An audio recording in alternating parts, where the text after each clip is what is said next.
morning, everybody. Paul Diebold with the Irvington Historical Society.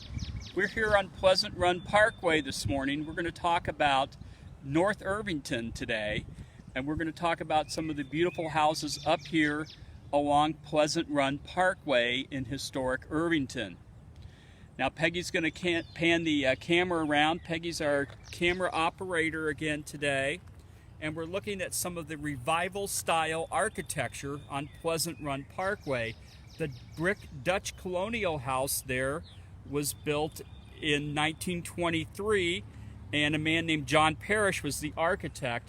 Dutch colonial was one of the popular styles of architecture up here along the parkway. And you can see the Dutch colonial architecture here.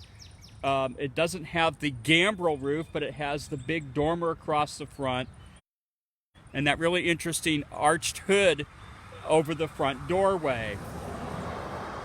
And then we're going to pan over here.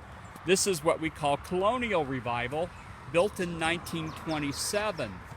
And you can see the colonial attributes there, the multi-pane windows, the brick exterior, those nice little quarter-round windows up by the chimney.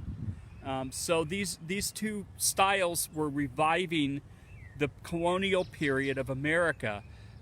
Further down the way there, next to the Dutch colonial, was a Tudor Revival house. So it's up here on the parkway, it's all about these styles that revived historic periods of architecture in sometimes in American history, sometimes in European history. We're going to walk down the parkway here. A beautiful stone house that was built by an electrical engineer in the mid-1930s is the next one. Beautiful magnolia tree there. Beautiful stonework here. All the houses up here in this part of Irvington tend to be brick and stone veneered, but it's a veneer. It's usually not solid brick.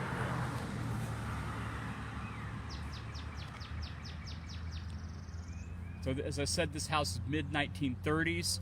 The period of development up here in North Irvington is later than Old Irvington. Of course, Irvington started in 1870, but this part of the community did not develop until the 19-teens and 1920s. We're going to talk about that now.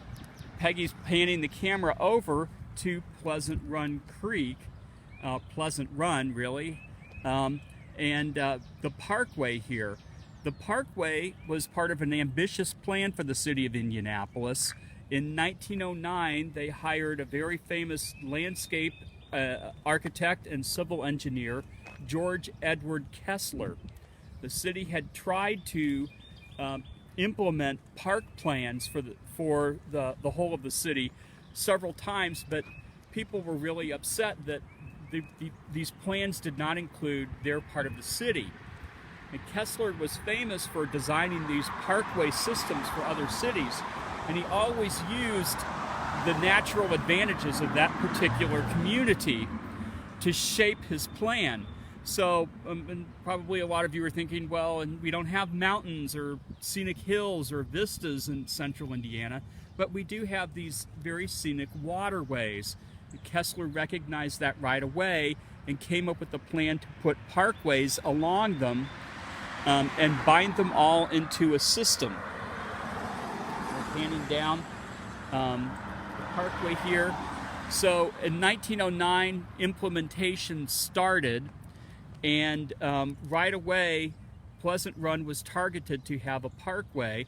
The parkway began to develop in about 1915, and so by that time, the old part of Irvington on the other side of the creek was filling out pretty nicely, and developers began to buy land up here. This was all farmland up here north of the creek, and they began to plat subdivisions out. Instead of the crooked, windy streets of Old Irvington, we have nice straight streets, but very picturesque housing.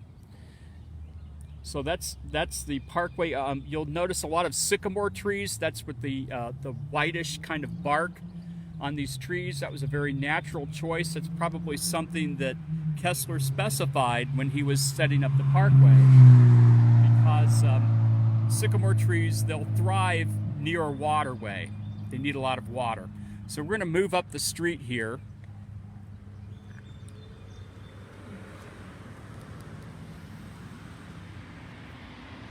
Back to the stone house. After the stone house, which you can see has copper gutters and a terracotta tile roof.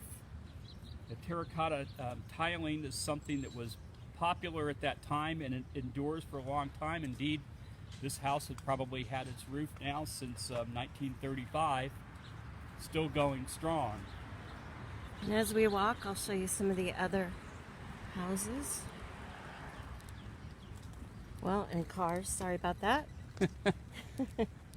Now as we're walking here in North Irvington, you'll notice almost all the houses are one of these revival styles of architecture. The Parkway houses we looked at first are larger, and those were the more choice lots. And the more average size lots were back here on the side streets. We're on Bolton right now.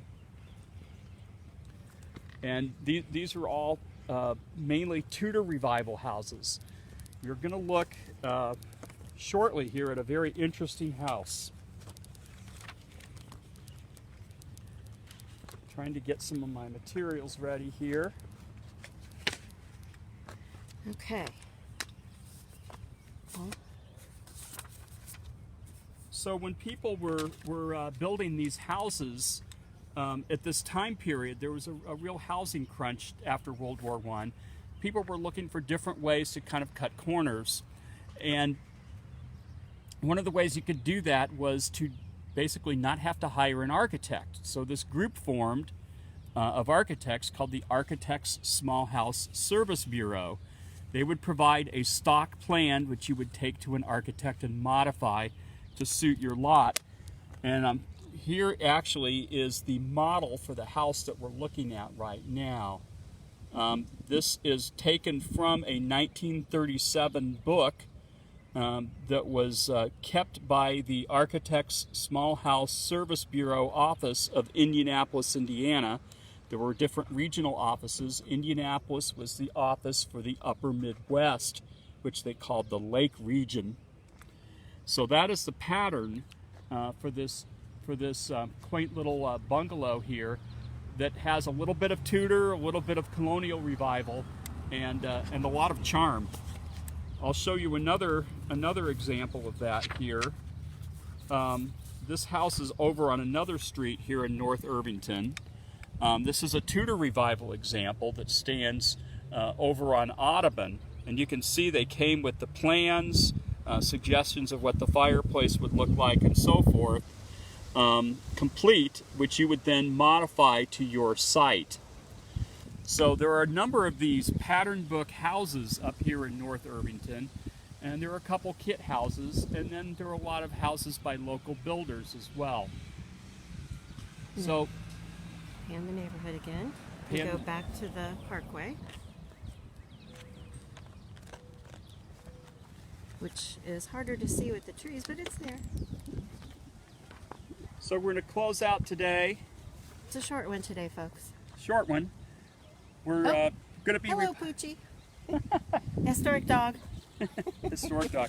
We're going to be reprinting this book called Greater Irvington. If you've wondered how we know these different facts and information about these houses, it all comes from the research that we did for this book, which is going to be reprinted with even more information and even more photographs. So look for that soon. And lastly, we'll close with our pitch. If you can help us out by going to irvingtonhistorical.info and become a member of the Irvington Historical Society, it will help us in this time we have here. We cannot hold programs in our building, and we do not have very much income at all, as many of us are in that same situation. But $25 makes you a member of the Irvington Historical Society and helps us out. So thanks, folks. We'll see you next week. We're not sure if this is the last one or not. Thanks for joining us, and have a great day. Stay healthy, stay strong.